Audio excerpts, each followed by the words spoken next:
Merhaba arkadaşlar, kanalımıza hoş geldiniz. Bugün sizler için iki harika oyuncumuz Neslihan Atagül ve Burak Özçivit'ten güzel ve yeni paylaşımlar sizler için hazırladık.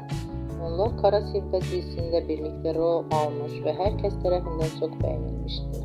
Biz de sizler için onların güzel fotolarını hazırladık.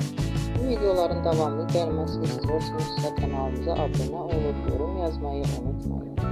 Hoşça kalın. Herkese teşekkürler.